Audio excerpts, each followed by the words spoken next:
Boa tarde, pessoal. Nós vamos trabalhar hoje à tarde a prova de filosofia do Enem do ano passado. Nós estamos trabalhando com o caderno azul do primeiro dia, certo? Que é a prova de linguagens, código e suas tecnologias e redação, prova de ciências humanas e suas tecnologias. É o caderno azul, a prova do Enem, quem já fez já sabe como que ela vem, né? Então, eu fiz assim, eu escolhi as questões de filosofia dessa prova e trouxe aqui para a gente responder com vocês, explicar, tirar dúvida, certo? E de já eu adianto aí para vocês que nós vamos interagir pelo chat do Google Meet. Vai ser coisa rápida, vai depender aqui, eu vou ser bem objetivo nas questões. Então nós já vamos logo para a primeira questão. Como vocês já sabem, a prova ela não tem uma sequência, né? Então, se não me engano, a partir da questão 46, que é as questões de ciências humanas. Então, lá tem prova de geografia, de história, de sociologia, de filosofia. Então, tá tudo junto lá. Então, na sorte aqui na organização das questões, a questão 48, ela diz o seguinte: dizem que Humboldt, naturalista do século XIX, maravilhado pela geografia, flora e fauna da região sul-americana, via seus habitantes como se fossem mendigos, sentados sobre um saco de ouro, referindo-se às suas incomensuráveis riquezas naturais não exploradas. De alguma maneira, o cientista ratificou nosso papel de exportadores de natureza no que seria o mundo depois da colonização ibérica. Enxergou-nos como territórios condenados a aproveitar os recursos naturais existentes. O enunciado da questão diz o seguinte: a relação entre ser humano e natureza ressaltada no texto refletia a permanência da seguinte corrente filosófica. Letra A, relativismo cognitivo.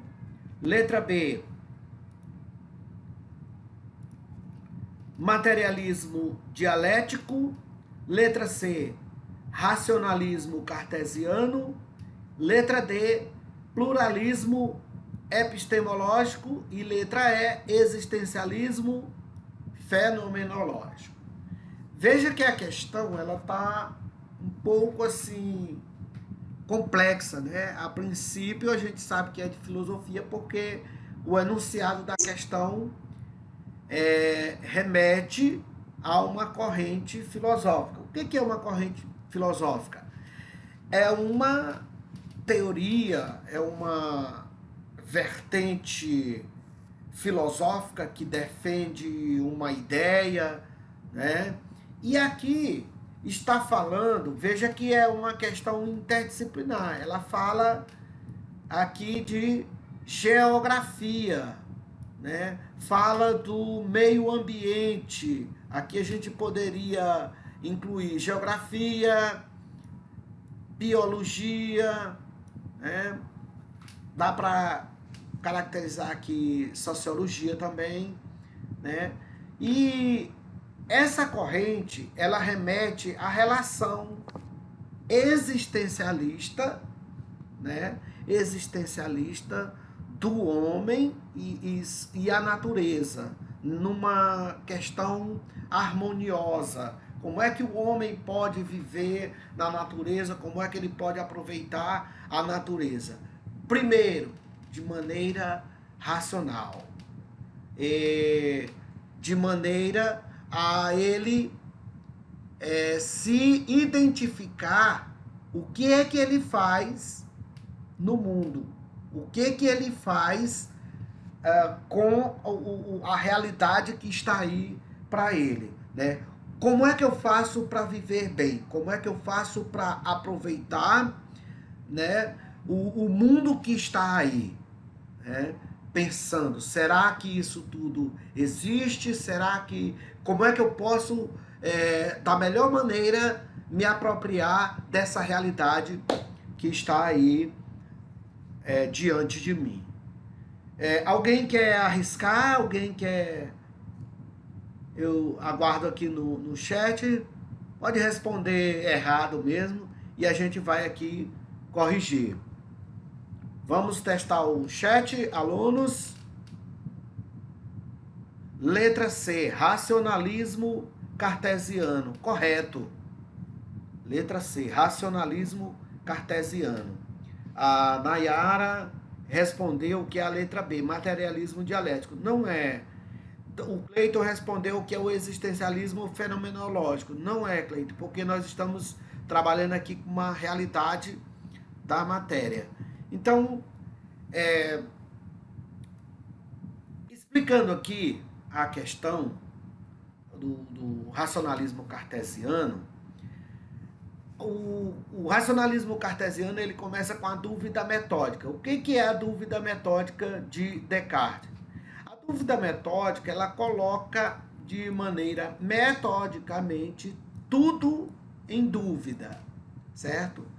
A partir dessa dúvida, ele chega à conclusão, através do método dedutivo, que a primeira certeza consiste no princípio penso, logo existo.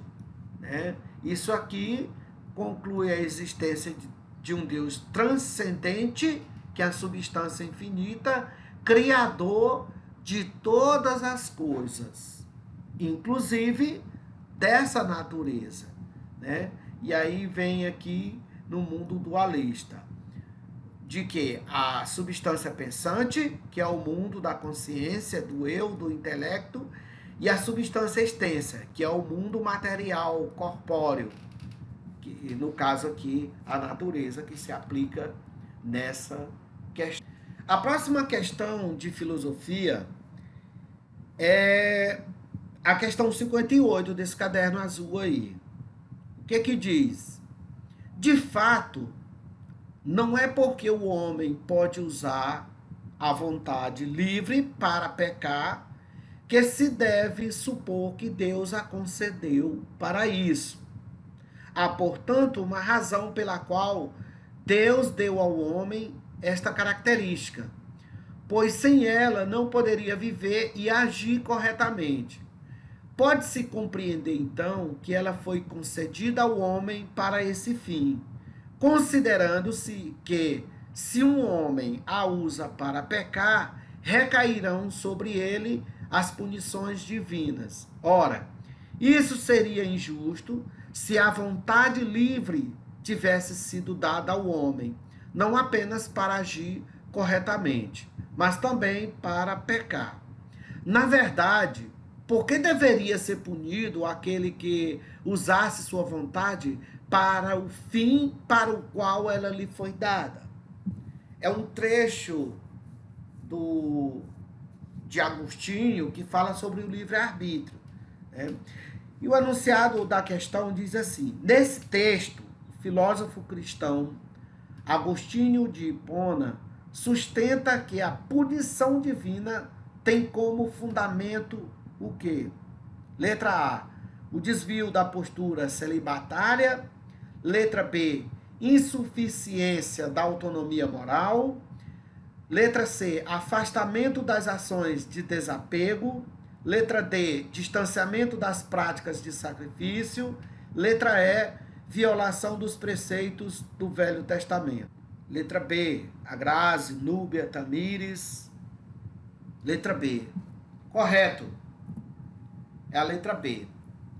A insuficiência da autonomia moral. O que significa isso?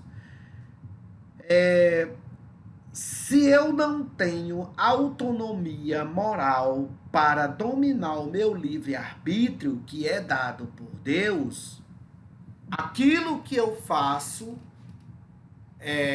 terá consequência, certo? Aquilo que eu tenho tem consequência. É isso que Santo Agostinho está colocando aqui. E aqui o comentário da questão, falando sobre a ética pagã versus a ética cristã, no modelo de Santo Agostinho, tem-se o seguinte: o que é a ética pagã?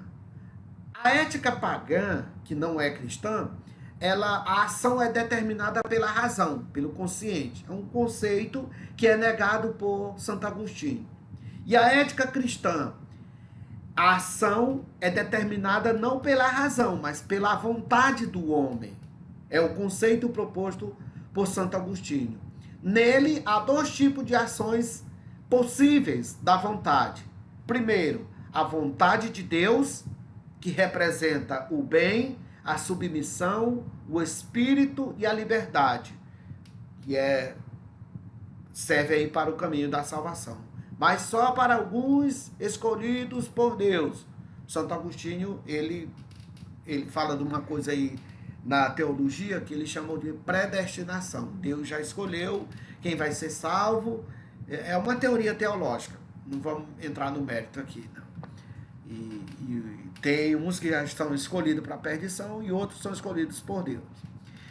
A outra ação, o outro critério que determina essa ação é a vontade do homem. Representa o mal, a autonomia, o corpo e a escravidão, o caminho do pecado. E qual é a dica que o Santo Agostinho dá? A escolha de qual vontade seguir depende do livre-arbítrio. E o homem precisa saber que esse livre-arbítrio, ele tem uma consequência com ele. Ele deve ter autonomia para depois ele não se fazer de vítima, certo? O que aconteceu lá no Jardim do Éden. Adão, ele tem livre-arbítrio e Deus colocou ele lá e deu a ordem e ele desobedeceu a ordem, né? Ele praticou uma ação determinada pela sua vontade. E essa vontade dele foi maior do que a vontade de Deus, não buscou o equilíbrio e acabou pagando o preço, a consequência. Porque trouxe consequência à ação dele. Alguma dúvida? Vamos para a próxima questão.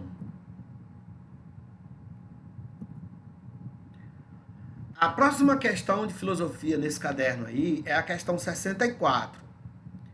Tem um texto aqui de estudos da história de filosofia e das ciências. A lenda diz que, em um belo dia ensolarado, Newton estava relaxando sob uma macieira, pássaros gorjeavam em suas orelhas, havia uma brisa gentil. Ele cochilou por alguns minutos. De repente, uma maçã caiu sobre a sua cabeça e ele acordou com um susto. Olhou para cima, com certeza um pássaro ou um esquilo derrubou a maçã da árvore, supôs. Mas não havia pássaros ou esquilos na árvore por perto. Ele então pensou: apenas alguns minutos antes a maçã estava pendurada na árvore. Nenhuma força externa fez ela cair. Deve haver alguma força subjacente que cause a queda das coisas para a terra. A questão diz assim, o enunciado. Em contraponto a uma interpretação idealizada, o texto aponta para a seguinte dimensão fundamental da ciência moderna. Letra A, falsificação de teses. Letra B, negação da observação. Letra C, proposição de hipóteses.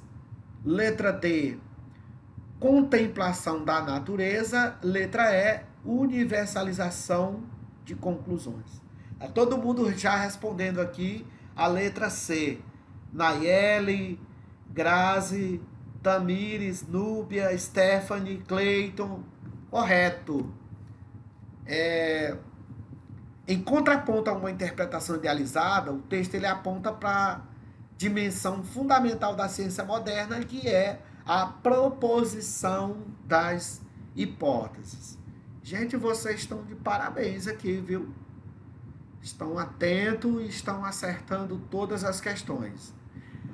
E aí, para explicar a questão, eu trouxe aqui esse esquema que fala sobre o método científico, né? O método científico proposto aí pela ciência moderna, ele começa aqui com a observação. O que foi que aconteceu? Ele observou o fenômeno da maçã caindo na cabeça dele. Ele observou, viu que não tinha nenhum pássaro, que nenhum esquilo, que nenhum animal jogou essa maçã na cabeça dele.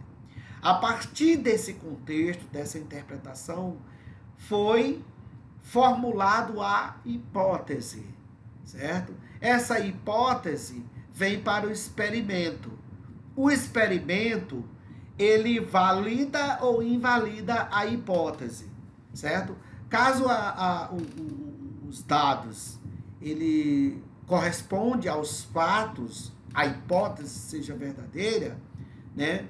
Cabe ao pesquisador reproduzir o experimento, né? Revisar essas hipóteses e aí ver se essa hipótese ela se apoia, ela sustenta a evidência para se chegar na conclusão. Na conclusão, a hipótese confirmada se transforma em lei, que vai ser o conjunto de leis que vai ser chamado de teoria. A próxima questão é a questão 65. Questão 65. Para Maquiavel, quando o homem... Olha o Maquiavel de novo aí. Maquiavel cai muito no Enem. Para Maquiavel, quando o homem decide dizer a verdade, pondo em risco a própria integridade física, tal resolução diz respeito apenas à sua pessoa. Certo?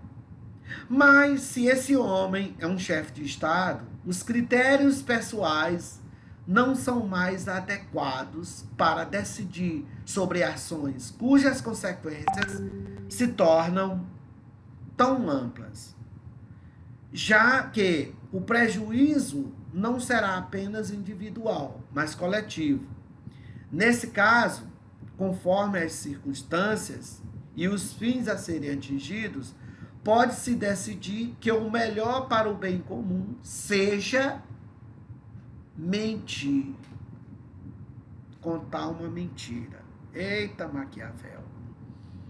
O texto aponta para uma inovação na teoria política, na época moderna, expressa na distinção entre, letra A, idealidade e efetividade da moral, letra B, nulidade e preservabilidade da liberdade, letra C, ilegalidade e legitimidade do governante, letra D, verificabilidade e possibilidade da verdade, letra E, objetividade e subjetividade do conhecimento. A Nayeli, a Nayara, a Graziele, a Núbia, o Cleiton, todos eles estão dizendo aqui que a letra A, idealidade e efetividade da moral. Então, é justamente isso que é a novidade na teoria política moderna. Então, comentando aqui a questão, falando aqui sobre a separação entre ética e política, né? Não é a letra C, Cleiton. Não é a letra C. Deixa eu ver o que é. Ilegalidade, legitimidade do governo. Não é a letra A, Cleiton.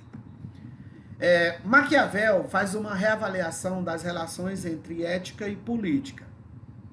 Por um lado, é defendida a moral laica, secular, naturalista, diferente da moral cristã. Por outro, é estabelecida a autonomia da política, negando a anterioridade das questões morais na avaliação da ação política. O que eles estão dizendo aqui? Separação total entre aquilo que é uma ação política e aquilo que é uma ação moral, uma ação da ética. A nova ética analisa as ações não mais em função de uma hierarquia de valores, mas em vista das consequências, dos resultados e das ações políticas. Não se trata de amoralismo, mas de uma nova moral, centrada nos critérios de avaliação do que é útil à comunidade. Se o que define moral é o correto, é o que é dado pela política, então é isso que o príncipe, que o chefe de Estado deve fazer. Isso é a defesa do Maquiavel. Em outras palavras, enquanto que a moral cristã condenava o ato de mentir, né? O ato de mentir. Próxima questão, nós temos aqui 2 textos. Texto 1. Considero apropriado deter-me algum tempo na contemplação deste Deus, todo perfeito, ponderar totalmente à vontade seus maravilhosos atributos, considerar, admirar e adorar a incomparável beleza dessa imensa luz. É um texto das Meditações do Descartes. Texto 2. Qual será a forma mais razoável de entender como é o mundo? Existirá alguma boa razão para acreditar que o mundo foi criado por uma divindade todo-poderosa? Não podemos dizer que a crença em Deus é apenas uma questão de fé. Os textos abordam um questionamento da construção da modernidade que defende um modelo. Que tipo de modelo é defendido aí na modernidade? Um modelo centrado na razão humana, baseado na explicação mitológica, ou um modelo fundamentado na ordenação imanentista, um modelo focado na legitimação contratualista, um modelo configurado na percepção etnocêntrica. Vamos lá. Letra A. Centrado na razão humana. Correto. Centrado na razão humana. Então, nós temos aí o modelo de questionamento da modernidade que traz essa imagem aqui do lado. Ela explica muito bem isso. O toque do dedo de Deus no dedo do homem. A junção agora do racional, que antes a Idade Média colocava como obscuro, como difícil, né? Agora a razão humana, ela é capaz de ligar-se o homem a Deus, né? Através da razão.